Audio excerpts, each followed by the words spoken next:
Salam bahagia, kita bersama lagi dalam ruang bicara yang dibawakan kepada anda tentunya di Bernama TV, dan sudah pastilah hari ini juga kita memilih satu lagi topik yang saya kira cukup penting dan relevan sebenarnya, satu topik yang sebenarnya perlu diwar-warkan kepada penonton-penonton yang sedang sama kami ketika ini di ruang bicara ini. Baiklah, topik yang menjadi pilihan kita ialah selamatkan anak-anak kita, dan tentunya anda juga faham kenapa kita memilih topik ini, dan kita tahu apa yang sedang berlaku ketika ini. Banyak kes-kes yang melibatkan kanak-kanak, penderaan baik dari segi fizikal ataupun seksual misalnya, dan ianya menjadi isu yang dibincangkan dengan begitu meluas sekali di kalangan masyarakat Malaysia. Dan masing-masing merasakan bahawa satu tindakan tegas seharusnya lah diambil oleh semua pihak dalam usaha untuk melindungi anak-anak kita, dan itulah sebabnya kenapa kami memilih topik ini. Dan kita ada 3 tetamu yang cukup hebat dan istimewa sebenarnya untuk berkongsi pandangan dan juga pendapat berkaitan dengan isu ini. Dan terlebih dahulu kita mengalu-alukan dengan ucapan jutaan terima kasih kepada tetamu yang paling dekat dengan saya ini, iaitu Puan Lila Rozani Husin yang merupakan Presiden NGO Helping Shoulder, dan beliau juga merupakan aktivis yang memperjuangkan keselamatan dan juga hak anak-anak di Malaysia. Jadi Puan, apa khabar? Alhamdulillah. Terima kasih banyak-banyak. Terima kasih for having me. Alhamdulillah. Dan kita juga ada seorang lagi tetamu di ujung sana tu, kepada Encik Mahmud Jumaat yang merupakan Peguam Bela dan juga Peguam Calon. Terima kasih banyak-banyak Mahmud kerana sudi bersama kami di ruang bicara ini. Sama-sama. Terima kasih atas jemputan. Sehat ya? Alhamdulillah. Alhamdulillah. Ini merupakan satu topik yang saya kira cukup penting sebenarnya. Setuju. Ya, dan kita ada seorang personality yang mungkin ramai sudah pun mengenali beliau, walaupun kadang-kadang menimbulkan kontroversi di sana sini, tetapi beliau tetap menjadi pilihan kita. Jadi selamat datang kepada saudara Caprice, iaitu selebriti dan juga pempengaruh media sosial ataupun influencer. Jadi Caprice, apa khabar? Alhamdulillah, sihat. Sekarang ni dah dapat anak, katanya tak guna lagi Caprice ya. Jadi Caprice Daddy Cap. Caprice ada anak sekarang. Alhamdulillah, walaupun ada anak sekarang tapi tetap kita berjuang. Masih lagi ya. Okey, baik. Kepada anda seperti biasalah kami juga menyediakan ruang dan juga peluang kepada anda untuk bertanya apa saja dan ataupun berkongsi pandangan dan juga pendapat berkaitan dengan topik ini. Jadi jangan lupa 2 talian kami sediakan kepada anda di 0326979767 dan juga 0326979768. Baik, mungkin adillah kita mulakan dulu dengan Puan Lila ya. Yeah. Ramai mungkin tak tahu tentang NGO Helping Shoulder ini sebenarnya. Ringkas-ringkasnya lah Puan, apa sebenarnya ya? Okey, Helping Shoulder ni telah ditubuhkan lebih kurang 4 tahun lebih di mana fokus kami adalah to advocate tentang isu pedofil. Kalau zaman dulu 4 tahun lepas bila kita bercakap tentang pedofil tu, orang kata Lila, kat Malaysia tak jadilah. Kat UK, kat US banyak terjadi. So benda ni adalah sikap tak akan, sikap tak apa, itu yang menyebabkan kita tak sangka perkara ni sebenarnya telah terjadi. Jadi tanggungjawab Helping Shoulder adalah mewawarkan, advokasi di sekolah-sekolah, menerangkan apakah itu pedofilia, apakah yang patut dan sepatutnya dibuat oleh ibu bapa, dan apakah pendekatan dan apakah perlu dilakukan oleh kepada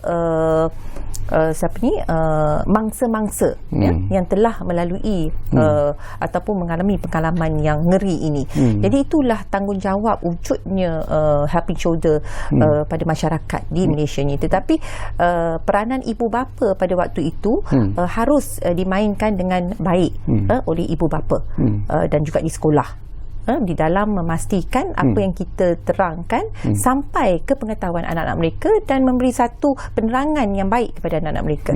So itu adalah matlamat Helping Shoulder, dan kami juga memastikan bahawa seksual kanak-kanak dapat digubal pada ketika itu.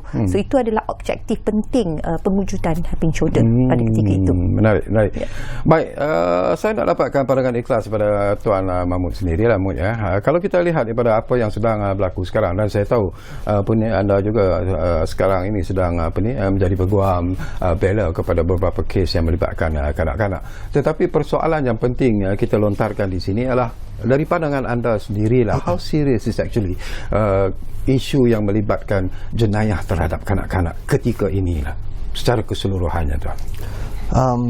pendapat saya secara personal, keadaan sekarang sangat membimbangkan.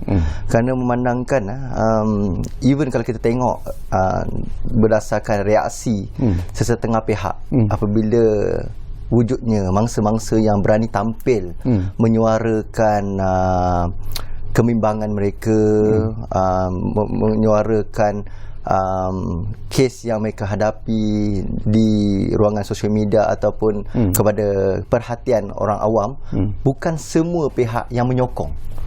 Itu yang amat membimbangkan. Kerana sepatutnya sekiranya contoh kita dapat satu kes macam contohnya baru-baru ini yang melibatkan seorang kanak-kanak artis yang terkenal yang terkenal, dan apabila kanak-kanak tersebut menyuarakan kes yang beliau hadapi, saya melihat bukan semua pihak yang menyokong. Yang lebih menyedihkan, terdapat juga beberapa ustaz atau ustazah yang bukan membantu, sebaliknya mengecam. Itu yang saya percaya yang sekiranya inilah respon daripada tokoh-tokoh selebriti ataupun tokoh-tokoh agamawan. Saya percaya kes-kes yang serius seperti ini akan disembunyikan, dan ramai mangsa yang mengasakan betul lah apa pemangsa ni cakap, pelakon ni cakap. Jangan sebarkan. Betul lah apa keluarga, ahli-ahli keluarga yang dalam kes ini yang terlibat cakap, atau kawan-kawan yang mengatur kes ini cakap. Benda ni satu yang mengaibkan.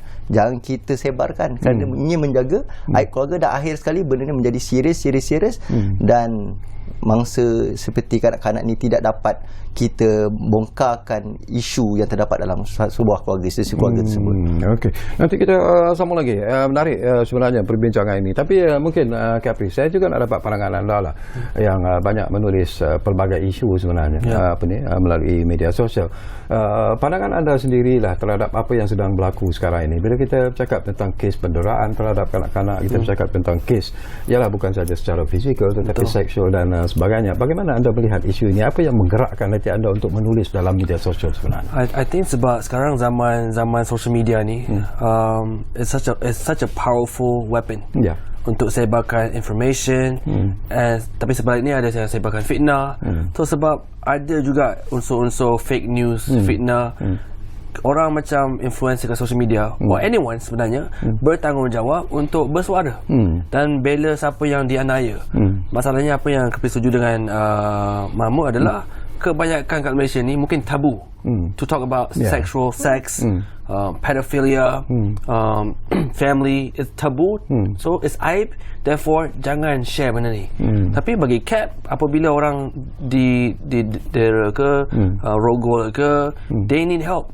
They need the most help. So apabila kita lihat yang kita punya community tak ada siapa sangat nak bela orang macam ni, kita lah kena bersuara dan bela, insyaAllah. Tapi Alhamdulillah, the more that we make noise, more mangsa akan berani ke depan. Alhamdulillah. Okey, more mangsa berani ke hadapan, itu yang disebut oleh Cap Puan Lila. Tetapi seolah-olah ianya macam ada halangan sebenarnya untuk mangsa-mangsa terutamanya yang melibatkan kanak-kanak ini untuk datang ke hadapan, menerangkan tentang masalah mereka, tentang apa yang mereka alami dan sebagainya. Bagaimana pihak Puan Lila melihat isu, bagaimana nak memecah penting itu sebenarnya? Okey, sebab tu berbalik pada objektif penubuhan Helping Shoulder adalah to advocate. Pergi ke sekolah-sekolah, maklum pada mereka, kamu kena bercakap, tak boleh simpan, you need to speak up. Sebab kebanyakan daripada mereka, seperti kalau kita tengok proses of sexual grooming tu, orang yang or you call it sex predator akan memastikan dia menyiasat latar belakang anak-anak ni, menyiasat okey dia ni ada kawan baik ke tak, family background dia macam mana, berantakan ke, pecah belah ke dan sebagainya. Dia akan mengkaji mangsa-mangsa dia sebelum dia melakukan aktiviti sexual grooming. Jadi kita kena bagi tahu anak-anak ni melalui ibu bapa dan sekolah bahawa inilah cara mereka memerangkap anda. Jadi you need to speak up. Kalau anda menjadi salah seorang daripada mangsa, anda kena bagi tahu. Okey, itulah halangan macam halangan besar kami. Kerana mereka dalam keadaan takut dan mereka telah diukut oleh sex predator. Dan anda kata kalau mereka pecah rahsia, macam mana dengan mak aku? Macam mana dengan bapak aku? Nak pula bapa yang buatnya. Ataupun abang yang buatnya, atau jiran yang sebelah yang buat. Ini menjadi satu tekanan pada mereka. Kalau aku cakap pada mak tak percaya. So sikap ketidakpercayaan tu masih ada di kalangan masyarakat kita. Sorry to say. Sebab kadang-kadang mak tu kata, jangan main-main lah, tipulah, takkanlah nak buat. Sikap tak apa, sikap tak akan kita tu sentiasa memberi satu halangan yang besar pada anak-anak to speak up. That's why we encourage them to speak up. These are the NGO yang you boleh bercakap. Talian dan sebagainya, talian khas, talian sembunyi, talian tak sembunyi, semua kerajaan kita dah buat, semua pihak NGO, tetapi mereka masih takut kehilangan. Saya nak petik daripada apa yang Puan Lila sebut, dan saya nak lontarkan persoalan ini kepada Mahmud selaku Peguam Bela dan juga Peguam Cara. Bila istilah takut, istilah diugut dan sebagainya untuk melaporkan kepada pihak polis dan sebagainya, ataupun kepada pihak-pihak tertentu, pengalaman anda sendirilah, bila membela kanak-kanak terutamanya yang masih lagi berusia muda, saya percaya bukan semudah itu sebenarnya untuk mendapatkan maklumat, untuk mendapatkan pengesahan dan sebagainya. Apa lagi cabaran yang dihadapi sebenarnya sebagai seorang peguam untuk kanak-kanak di speak up? Okey, macam seperti mana Puan Lila cakap tadi, pertama sekali adalah berkenaan dengan kepercayaan daripada pihak kanak-kanak untuk maklumkan, dan nombor dua dari segi ugutan. Okey, dari segi ugutan dari pihak pemangsa yang akan mengatakan, jangan terkejut yang ada setengah pemangsa dia sampai diugut, kalau kau bocorkan perkara ini, aku akan cederakan mak kau, cederakan abang kau, aku akan lari dari rumah. Dan ataupun ada juga yang ibu maklumkan kepada anak, dia maklumkan tentang perkara ini, tapi dia memikirkan, memandangkan dia adalah sole breadwinner of the family, adalah pemangsa sole breadwinner of the family, penanggung tunggal. Dia fikir kalau dia hanya sekadar boleh bagi amaran kepada pihak si suami, maklumkan untuk berhentikan. Tetapi kalau si suami cakap dia mahu teruskan, kadang-kadang nothing can be done. Maksudnya dia tidak boleh buat apa-apa, kerana fikirkan kalau sekiranya suami melarikan diri, siapa nak bagi kita makan? Inilah di mana ramai kanak-kanak ataupun even keluarga-keluarga berdiam diri kerana memikirkan masa depan. Dan apabila kes ini mungkin pada asalnya mereka merasa okey, kita perlu bertindak, buat laporan polis, ataupun pihak keluarga yang terdekat, contohnya sepupu, saudara, jiran, buat laporan polis. Okey, persoalannya kes ni siasatan pihak polis akan ambil masa yang lama, dan sekiranya contohnya ambil masa lepas ditahan, direman dan seterusnya telah dituduh. Isu dia adalah dia punya challenges dia adalah cabaran dia untuk memastikan kanak-kanak ni hadir di mahkamah. Kerana kanak-kanak tu bukan sentiasa kita boleh pastikan untuk didatang ke mahkamah, kerana kanak-kanak tu adalah di bawah jagaan keluarga. Dan keluarga ni pula, kalau sekiranya dalam kes setengah kes, dia adalah penanggung tunggal macam saya katakan tadi, dan akhirnya kanak-kanak tersebut mungkin tidak berminat, atau keluarga tidak berminat untuk meneruskan kes. Ada juga telah disogok duit. Kalau pihak pemangsa contoh sudah bercerai, dan contoh bercerai, dan dia offer kepada ibu mangsa, okey macam inilah, I bayar you 10,000, 20,000, you tarik kes, you pastikan anak ni jangan datang ke mahkamah. So apabila mangsa sendiri tidak hadir di mahkamah, susah untuk pihak mahkamah tu mensabitkan kesalahan, kerana mangsa tu tidak hadir, pengadu tidak hadir, dan akhirnya kes terpaksa digugurkan. Itulah cabaran dari segi perundangan di mahkamah. Okey, saya nak dapat pandangan Cap, tapi sebelum itu barangkali Puan Lila, kalau kita dengar daripada apa yang disebut oleh Tuan Peguam Bela dan Peguam Cara kita lah, jadi itu masalah sebenarnya yang kita hadapi. Betul. Dan ianya bukan sesuatu yang mudah sebenarnya untuk dipecahkan supaya ianya menjadi sesuatu yang betul-betul dapat memberi impak ataupun kesan yang baik kepada kanak-kanak tersebut. Tetapi ada juga macam Tuan Mahmud sebut di awal-awal tadi, ada pihak yang mengatakan dikatakan bahawa kalaulah yang terlibat itu adalah keluarga yang paling terdekat, kalau ibu atau bapa misalnya ataupun saudara mara dalam satu keluarga yang sama, dikatakan kalau dibawa ke mahkamah ataupun dibocorkan rahsia apa yang telah pun berlaku akan mencemarkan keluarga itu sendiri secara keseluruhannya. Mungkin pandangan masyarakat, oh macam ni keluarga engkau ya, macam mana engkau jaga anak engkau, macam mana engkau jaga bapa engkau dan sebagainya. Jadi bagaimana puan nak meyakinkan masyarakat bahawa perkara ini sebenarnya boleh diatasi? Okey, sebab tu advokasi secara konsisten, secara berterusan yang harus dilakukan oleh pihak NGO. Kita sebenarnya, cabaran kami sebagai NGO tak boleh putus asa. Kadang-kadang ada setengah kes tu ya, yang menarik balik kes tu. Dah sampai ke Bukit Aman, dah sampai kes panjang, tarik balik kes tu. Tarik. Jadi polis pun tak boleh teruskan kes tu.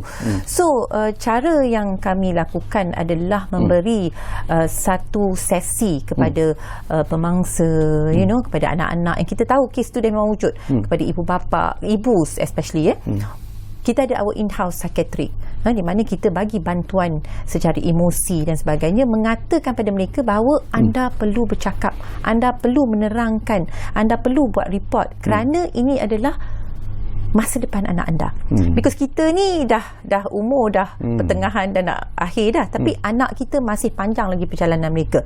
So kalau anda menyayangi anak anda dan sebagainya, anda kena report, anda kena bercakap, anda kena teruskan kes ni supaya tidak terhenti setakat itu saja. So bantuan emosi ni oleh in-house psychiatric kami adalah sangat penting di dalam memastikan ibu bapa atau anak akan meneruskan kes tersebut supaya ianya tidak terhenti setakat itu saja. So peranan kami adalah banyak kepada advokasi, kekuatan mental dan juga emosi yang perlu diberikan kepada pihak keluarga dan menerangkan pada mereka bahawa this is important for the future of your children.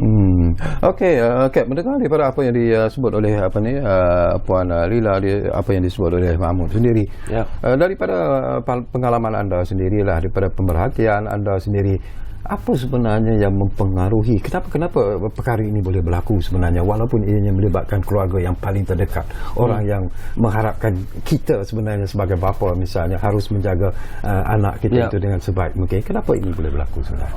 To be honest, I don't know. Tapi apa yang Kat dapat dari social media adalah benda ni bukan perkara baru. Benda ni dah bertahun-tahun dari zaman mak bapak kita ke, it's been happening for a long time.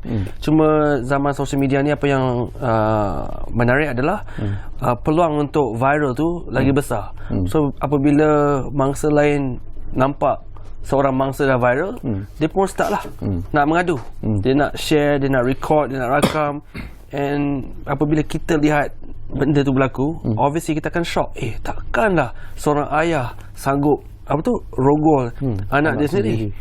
And di mana kita gagal sebagai masyarakat, di mana kita gagal sebagai keluarga, sampai kita tak boleh predict benda ni. Atau sebab bila kita baca kes, benda ni berlaku bertahun-tahun. Contoh dia rogoh anak dia bertahun-tahun. Dia bukan ibarat 1 minggu ke, 2 minggu ke, 3 bulan ke, dia bertahun-tahun. So macam mana kita gagal sebagai family, keluarga, community, masyarakat to allow this kind of behaviour to go on for years and years and years. Satu Cap haraplah pihak mahkamah ke, pihak berkuasa ambil tindakan keras supaya we put an end to this kind of behaviour. Kalau KJ boleh ada GEG untuk lawan rokok dan vape, Cap harap kita boleh ada satu tindakan keras nak end all this child abuse, child rapists and then pedophiles dekat Malaysia ni. Sebab bagi Cap tu paling jijik dekat Malaysia. Tindakan yang paling lebih tegas sebenarnya diperlukan sebenarnya. Dan saya tertarik hati sebenarnya bila Cap sebut tentang isu ini Mud, saya terbaca sebenarnya tulisan anda dalam Harian Metro baru-baru ini mengatakan bahawa saya sebenarnya kurang senang dengan hukuman bagi kesalahan jenayah seksual terhadap kanak-kanak di Malaysia kerana saya melihat hukuman mereka terlalu ringan. Betulkah itu sebenarnya berlaku ketika ini yang mengakibatkan susah untuk mengawal perlakuan-perlakuan seperti ini? Okey, seperti mana dalam penulisan saya, juga yang saya tulis dalam Facebook saya, penderaan ni dia terbagi kepada dua. Satu, penderaan dari segi fizikal dan juga penderaan dari segi seksual. Dari segi penderaan dari segi seksual, dari segi fizikal, di bawah Seksyen 31A Akta Kanak-Kanak, tiada hukuman minimum penjara untuk kes penderaan. Itu satu perkara yang bagi saya amat mengejutkan. Kerana nak mendapatkan satu kes penderaan atas kanak-kanak is not easy. Sangat sukar. Contohnya baru-baru ni yang viral berkenaan dengan kosmetik, pengasas kosmetik yang mendera, dia bersalah mendera anak-anak, kanak-kanak angkat, anak angkat dia kan. Tiada hukuman penjara dikenakan. Itu satu perkara bagi saya amat mengecewakan. Kerana tidak lama kemudian ada lagi kes dera, because hanya bayar denda. So bayaran denda bagi seorang pengasas kosmetik, tak tahulah, bagi pendapat saya, untuk mereka ni nothing. Kalau contohnya hukuman penjara yang minimum akan dikenakan, contoh dalam 6 bulan atau setahun penjara, kes tipu pun boleh kena minimum penjara untuk 2 tahun tau. Kes tipu. Ini kes dera kanak-kanak. Sebab kes dera kanak-kanak bagi saya satu benda yang serius, seperti mana saudara Kat cakap tadi, kerana dia akan memberi kesan kepada emosi dan masa depan kanak-kanak. Dia tidak akan menjadi seorang manusia yang normal kalau you menghadapi pengalaman pahit seperti kes penderaan. Itu satu berkenaan dengan kes penderaan fizikal. Penderaan seksual, di negara India, kalau you kes rogol, contohnya melibatkan sumbang mahram, dia adalah di bawah, dia katakan dalam English dia panggil grievous penetration, sexual penetration. Minimum penjara untuk pengetahuan tuan 20 tahun minimum penjara. Kalau kanak-kanak melibatkan sumbang mahram, automatik 20 tahun minimum penjara, dan boleh dihukum, maksimum dia dihukum gantung sampai mati atau penjara seumur hidup. Sebelum ini di India, ni kes di India. Kalau di India, dia dibuat, dia panggil Protection of Children, Protection of Sexual Crime Against Children, POCSO ni. Dia punya hukuman dulu dia buat akta ni 2012. Dia punya minimum penjara dia 10 tahun dan maksimum penjara dia hanya seumur hidup. Waktu tu kes rogol sumbang mahram still naik. So diorang tengok, observe, 2019 dia pindah, dia naikkan sampai 20 tahun. Lepas tu dia kenakan hukuman gantung sampai mati dan boleh dikenakan hukuman penjara seumur hidup. Drop. Itu yang benda yang sama saya cadangkan dalam kes kita ni. Dalam, untuk pengetahuan tuan, untuk nak tahu, kita dalam akta baru kita ni, akta kesalahan seksual terhadap kanak-kanak 2000, if I'm not mistaken, 2017 atau 2018, tiada hukuman spesifik melibatkan rogol. Dia campur sekali dekat dalam kanun kesesaan. Kalau di negara lain, macam kita, kanun kesesaan kita ambil daripada India. Kita copy daripada India. India walaupun dalam kanun kesesaan dia ada hukuman rogol, tapi dia buat akta baru yang saya katakan tadi, Protection of Sexual Crime Against Children ni, dia buat satu lagi hukuman untuk special. Kalau you rogol kanak-kanak, ini hukuman dia. Dia ada 4 kesalahan di bawah akta tu. Tapi di Malaysia tiada kesalahan rogol untuk kes kanak-kanak dalam specific act. So saya cadangkan, that's why dalam kes kita ni, dalam kes penderaan kanak-kanak atau penderaan seksual, saya cadangkan untuk memasukkan rogol kanak-kanak dan mengenakan satu hukuman yang sangat serius dan tegas. Dan kes melibatkan penderaan, tak kisahlah penderaan seksual ataupun penderaan fizikal, hukuman sebat wajib dikenakan. Okey. Nanti kita dapatkan komen daripada Puan Lila. Ini pun penting ya Puan, yang sesuatu yang perlu dilakukan oleh NGO Helping Shoulders ini. Tapi tak apalah. Kita beri ruang kepada tetamu-tetamu kita untuk berehat buat seketika. Anda juga boleh rehat sebenarnya kalau nak minum-minum dan sebagainya, kerana kita akan kembali sebentar saja lagi bersama kami di Ruang Bicara ini yang kami bawakan kepada anda. Mana lagi? Tentunya Bernama TV. Kita jumpa lagi selepas ini.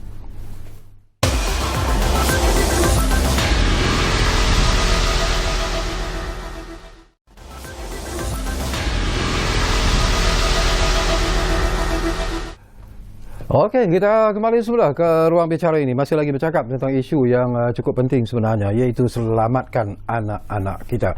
Baik, Puan Lila, saya tertarik hati daripada apa yang disebut oleh Tuan Mahmud kita tadilah tentang akta, tentang pelaksanaan undang-undang itu sendiri dalam usaha untuk cuba mengawal situasi yang sedang berlaku ketika ini, penderaan fizikal, seksual terhadap anak-anak dan sebagainya lah. Sampai ada kanak-kanak yang saya lihat sanggup untuk membunuh diri dan sebagainya. Dan kalau dibiarkan berterusan, mungkin ini akan berlaku lebih serius lagi di masa-masa yang akan datang. So dari segi akta itu, apa perjuangan yang boleh dilakukan oleh NGO Helping Shoulders sendiri dalam usaha untuk cuba memberi satu kekuatan kepada kerajaan untuk mengambil ataupun mengenakan tindakan-tindakan yang lebih tegas, undang-undang dan juga akta yang lebih tegas dalam isu seperti ini? Baik, kalau kita tengok Helping Shoulder ni, kita banyak kepada monitoring. Monitoring of certain cases and certain issues yang telah berlaku. Masalah kita ni kadang-kadang hangat-hangat tiap ayam. Kalau satu kes jadi tu, meletup sana, meletup sini, lepas tu diam. Tetapi consistency daripada monitoring penjenayah dan mangsa tu agak loose. Kalau kita tengok di Malaysia ni, correct me if I'm wrong, kita ada lebih kurang tak lebih daripada 5 tu tak lebih daripada 10 orang untuk membantu jenayah seksual kanak-kanak ni. Nationwide. Kalau kita tengok di luar negara, katakanlah ada satu kes ataupun pendera di kawasan A, katakanlah ada jadi majlis hari jadi ke dekat kawasan A tu, dia akan ada beberapa anggota yang menjaga kawasan A tu yang tak boleh dipenetrate oleh penjenayah ataupun sex predator. Itu cara dia kontrol supaya benda tu tidak berlarutan. Dan kalau tengok hukuman yang dilaksanakan, dia sampai kenakan chemical castration. Kita tahu chemical castration ni adalah di mana dia menghilangkan the fantasy of the sex predator ni. Sebab sex predator ni dia melalui gambar dia dah boleh fantasize lah apa dia nak buat, dan itu membuatkan dia merasa dan dia patut mendera kanak-kanak ni secara seksual. So benda-benda ni telah dilaksanakan di negara-negara luar, seperti chemical castration, pengawasan kawasan-kawasan yang patut dikawal, kanak-kanak ni patut dibendung daripada menghadiri sesuatu. Sex predator ni harus dibendung untuk menghadiri majlis-majlis yang mempunyai anak-anak dan sebagainya. Inilah yang harus dilakukan oleh bukan sahaja pihak polis, tetapi agensi-agensi yang berkaitan di dalam usaha memantau supaya perkara ini tidak berlarutan dan dapat disekat dan diminimumkan the damage. Okey, kita sambung lagi. Saya difahamkan kita ada pemanggil di talian sekarang ini. Kita ambil dulu panggilan daripada pemanggil kita, Ridwan dari Pulau Pinang. Difahamkan sudah pun ada di talian kami sekarang ini. Assalamualaikum, Ridwan. Ya, Assalamualaikum. Ya, Tuan Sekretari dan ahli panel. Ya. Okey, soalan saya ingin bagi sikit pandangan lah. Kan kita ada penderaan fizikal, seksual dan emosi. Kita tengok penderaan fizikal dengan seksual ni yang telah berbanyakan. Ya. Saya punya cadangan lah. Kenapa kita tengok makin hari kes-kes ini makin berulang kali telah berlaku. Namun Kementerian Pembangunan Wanita dan Keluarga wajar buat pindaan sebagaimana ahli panel sebut tadi kan. Saya tengok kementerian ni nampak masih leka lagi dengan tidak mengambilkan tindakan tegas terhadap pendera-pendera ni. Sebab apabila berlaku, pendera-pendera ni semakin buat lagi ya. Kita mengharapkan kanak-kanak ni terjaga kan. Sebab kita masa depan kita kan, kita memerlukan kepimpinan yang baru. Bila kanak-kanak berlaku penderaan, bagaimana kita nak melahirkan kepimpinan? Minta ahli panel ulas dalam ni. Sekian, terima kasih. Wassalam. Terima kasih banyak-banyak Ridwan. Menarik juga sebenarnya apa yang Ridwan bangkitkan.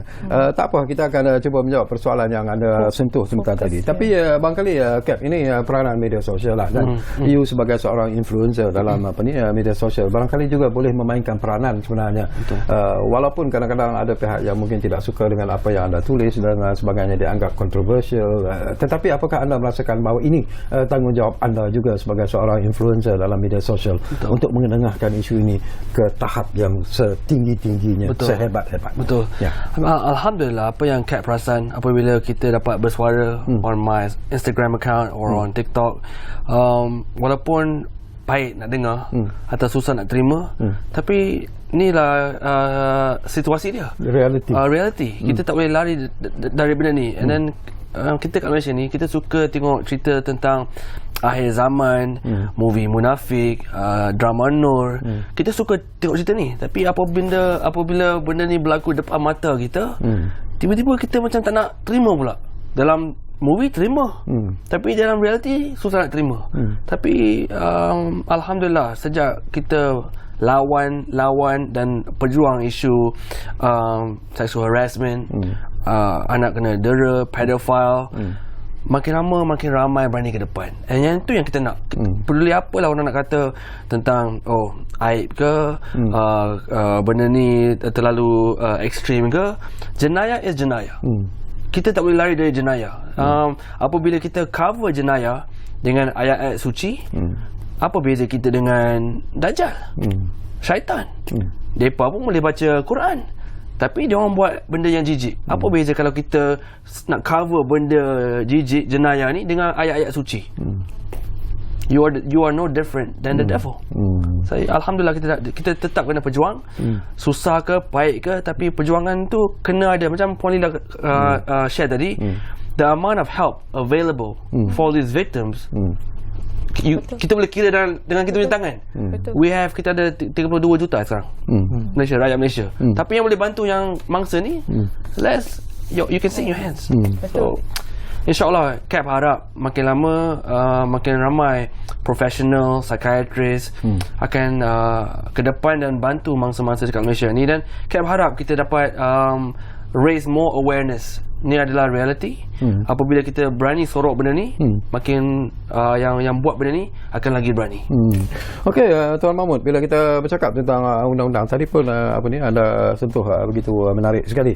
Saya juga nak tanya pandangan anda lah. Baru-baru ini pun ada kes, tadi pun kita sembang-sembang masa rehat tadi tentang kes seorang bapa yang merogol dua anaknya ketika muda lagi, sehinggalah untuk beberapa tahun perkara itu berlaku dan dia didapati bersalah, dijatuhkan hukuman penjara yang beratus-ratus tahun dan juga sebatan beratus-ratus kali. Jadi apakah itu anda melihat contoh bahawa hukuman begitulah sebenarnya yang kita perlukan? Ya, bagi saya memang mengesyorkan satu hukuman yang betul-betul serius supaya ia menjadi iktibar kepada pemangsa yang lain. Kerana seperti yang saya katakan tadi, macam di negara lain, memang minimum di 20 tahun terus. Di Malaysia, kalau kes melibatkan sumber mahram, juga ada minimum dia tidak boleh kurang daripada 10 tahun. Di bawah kanun kesiasaan, Seksyen 376. Tapi saya memang saya bukan, itu adalah satu contoh kes rogol. Tetapi kita kena mengambil juga kes-kes seksual lain. Contohnya kes sexual grooming, kes sexual assault, ataupun kes pornografi. Yang mana ini adalah jenis kes seksual di bawah Akta Kesalahan Seksual Terhadap Kanak-kanak. Dalam kes-kes jenayah seksual, seperti saya katakan tadi, dibandingkan dengan India, di negara India yang saya katakan tadi, akta tersebut, ia juga jauh lebih ringan berbanding dengan hukuman yang dikenakan terhadap pesalah di India. Walhal kita mengambil India, kanun kesesiaan di India supaya kita sebagai kita punya guideline sewaktu kita ingin membuat kanun kesesiaan, mengubah kanun kesesiaan di Malaysia. Tapi mengapa, itu persoalan yang saya tertanya-tanya, mengapa tidak kita mengambil contoh akta kanak-kanak, akta kesalahan seksual kanak-kanak di India untuk digunakan sebagai satu panduan di Malaysia. Contohnya, antara yang menarik yang saya ingin cadangkan, di India tuan, mereka mengenakan satu hukuman ganti rugi sekiranya kanak-kanak tersebut berjaya membuktikan bahawa mereka sebagai seorang mangsa, automatik mahkamah boleh mengarahkan pemangsa membayar ganti rugi. Kita tak cakap pasal ahli keluarga, kita cakap pasal pemangsa tu adalah orang luar. Contohnya dia mencabul, you boleh mengenakan hukuman bukan sahaja penjara, tetapi untuk membayar ganti rugi. So ini yang saya lihat menarik, kerana ramai orang fikir kalau aku report, apa yang anak aku dapat? Malu, aib keluarga. So bukan dapat apa-apa, paling kuat dah masuk penjara. So buat apa aku nak cari gaduh dengan orang? Baik, aku cakap tak apalah, move on je lah. Ada setengah tu yang saya tengok macam kelakar tu, dia jawab, bukan saja mengaibkan keluarga, kita kena terus ke hadapan. Jangan fikir benda yang dah berlaku di belakang, kerana benda masa lepas ini tidak penting. Kita kena fikir pada masa depan. Tu yang saya tengok, ada juga orang bagi nasihat macam tu. Tetapi yang ini yang saya cuba cadangkan, yang mana mengenakan hukuman ganti rugi seperti yang mana yang telah dipraktikkan di India dan di United Kingdom. Di England mereka juga mempraktikkan hukuman ganti rugi tanpa perlu pergi ke mahkamah sivil. Ini yang menariknya, yang saya lihat, kenapa di Malaysia tidak buat? Mungkin ini satu benda yang pihak kerajaan mungkin boleh mempertimbangkan supaya lebih ramai mangsa-mangsa di luar sana, dan juga penjaga-penjaga memikir ada sebab kenapa mereka perlu untuk membuat laporan, supaya anak mereka boleh dibela dan menggunakan kos tersebut untuk membayari kos rawatan pemulihan emosi kanak-kanak. Okey. Kita akan berehat sekali lagi sebenarnya buat kali terakhir lah. Walaupun begitu, tapi sebelum kita berehat, kita ambil satu lagi panggilan yang ada di talian kita, Baha dari Kuala Lumpur. Difahamkan sudah pun bersiap sedia sekarang ini. Assalamualaikum, Baha. Waalaikumsalam, Sarkawi. Saya. Ada? Okey. Malam ni tajuk yang bagus, dan juga saya ucap tahniah lah bernama Ruang Bicara ni kan. Terima kasih. utarakan isu cerita ataupun fokus pada isu semasa sekarang ni kan, isu pasal penderaan kanak-kanak ni kan. Jadi pada saya lah Sekawi kan, pandangan saya kita kena perkasakan institusi kekeluargaan tu Sekawi. Dan juga kita kena perkasakan dari segi hukum mahkamah agama. Kita kena balik pada agama jugalah Sekawi. Macam Puan cakap tadi lah, kita jangan buat-buat benda ni, jangan anggap tiaram. Patutnya kita kena buat betul-betul. Saya kalau malam ni kalau diberi kuasa memang saya setuju dengan Pak Peguam ni tadi ni. Saya pun heran juga kenapa akta kanak-kanak ni tak ada sampai ke tahap penjara ataupun hukuman yang berat, hanya bayar denda aja. Kan? Jadi saya rasa kena diperkasakan. Jangan cerita pasal Kementerian Wanita ke apa semua ni kan. Saya pun naik pening juga dengan Kementerian Wanita ni. Jadi pada saya lah Kawi kan, teruskan. Saya setuju macam Puan ni tadi dan buat NGO dan juga pihak seperti Kapris ni kan, teruskan. Saya memang suka teruskan niat baik tu. Dan juga war-warkan. Banyak venue dan banyak platform yang boleh dibuatkan. Betul-betul. Jadi pada saya ialah kena perkasakan institusi kekeluargaan tu. Sebab sekarang ni kalau tengok macam contoh baru-baru ni Sakawi berkenaan dengan colik anak apa semua ni kan. Pada saya ada hikmah dia. Ada hikmah dia berlaku supaya keluarga tu, terutamanya mak bapak ni ambil serius berkenaan dengan keselamatan anak-anak ni. Betul. Itu je saya punya pandangan. Baik. Terima kasih banyak-banyak Baha dari Kuala Lumpur. Satu lagi pandangan yang perlu kita fikirkan secara serius sebenarnya. Tapi seperti biasalah, kita berehat dulu buat kali terakhir. Kembali nanti mungkin tak banyak masa lagi yang tinggal, tapi ada lagi persoalan-persoalan yang mungkin sempat saya kongsikan bersama dengan ketiga-tiga tetamu yang berada di studio Ruang Bicara. Kita lihat per kali terakhir.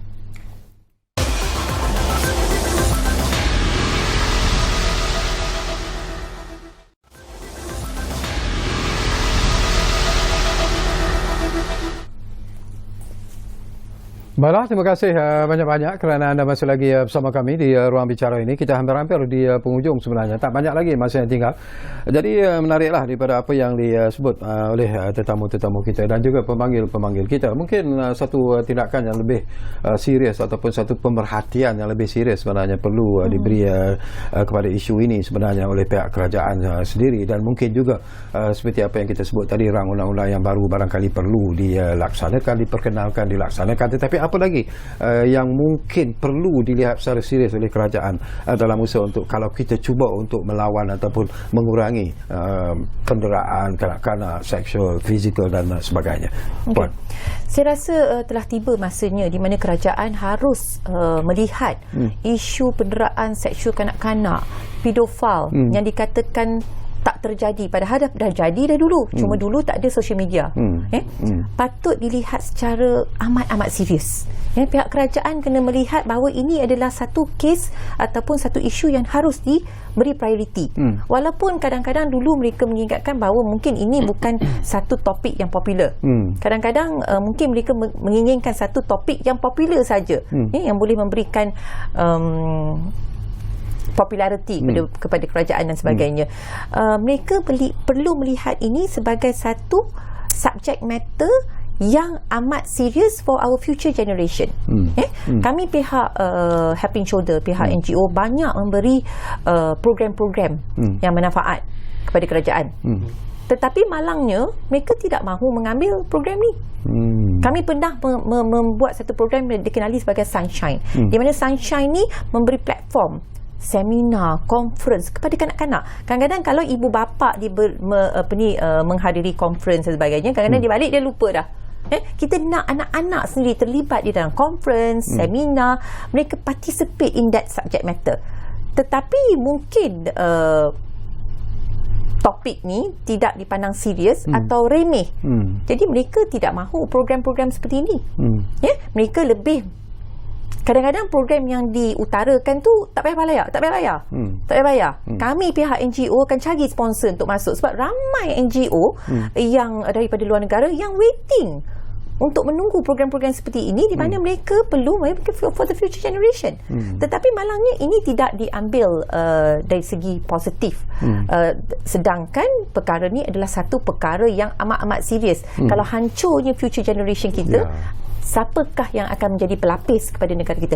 So kita melihatkan bahawa pihak kerajaan harus look at this as a priority now. This is a critical and crucial time for us to be part of this serious matter. Dan bukan saja pihak kerajaan, tetapi NGO-NGO yang lain. Janganlah hanya berkehendakkan sesuatu subject matter yang memberi populariti kepada diri sendiri sahaja, untuk menaikkan rating, untuk menaikkan like. Kalau orang cakap pasal pedofil ni, tak banyak like, tak nak lah, ambil kes lain dah banyak like. Kadang-kadang mau cakap lah, ada juga NGO yang pergi, oh kes ni tengah top, kita pergi. Sebab apa? Nak populariti, nak banyak like. Tetapi bila nasib future generation kita tergadai, tak perlu dah banyak like masa tu. So kita perlu lihat daripada sudut yang berbeza.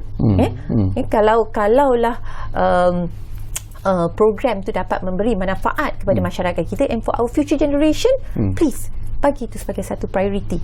Kalau sponsor-sponsor di luar negara yang boleh melihat ini sebagai satu prioriti, kenapakah tidak pihak kerajaan kita?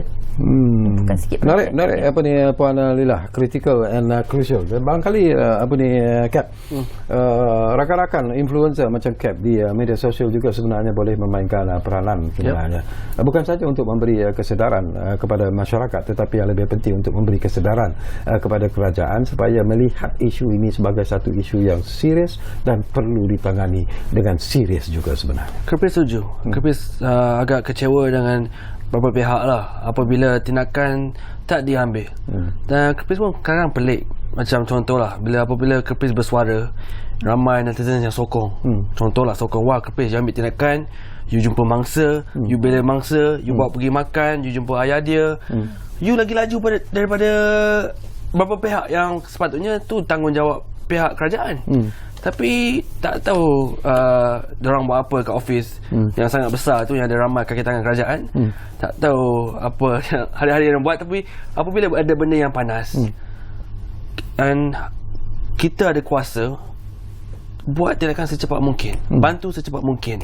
So apabila orang bantu secepat mungkin, insya-Allah depa pun akan undi hang juga secepat mungkin. Betul tak?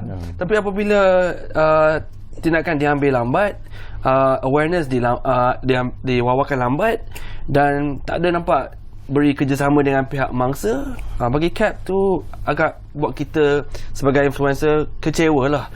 Tapi benda tu pun motivate kita supaya kita lah ke depan. Sementara pihak-pihak mungkin tengah busy dengan benda lain, contoh nak pilihan raya ke apa, kita ke depan dulu. Tapi insyaAllah mereka semua sedar yang sebenarnya nama pun wakil rakyat. Therefore belalah rakyat yang dianiaya, insyaAllah. Okey, insyaAllah. Baik, itu pandangan daripada CAP. Baik, apa ni Cik Mahmud sendirilah, pandangan anda sendiri. Kita hampir di penghujung sebenarnya, tapi masih lagi ada ruang dan juga peluang kepada anda untuk menyatakan apa lagi yang perlu. Ada kes-kes yang mungkin tidak dilaporkan seperti apa yang anda sebut tadilah, mungkin kerana malu, nak menjaga maruah keluarga dan sebagainya. Tetapi kalau kes-kes yang dah lama berlaku, apakah masih boleh dilaporkan sebenarnya?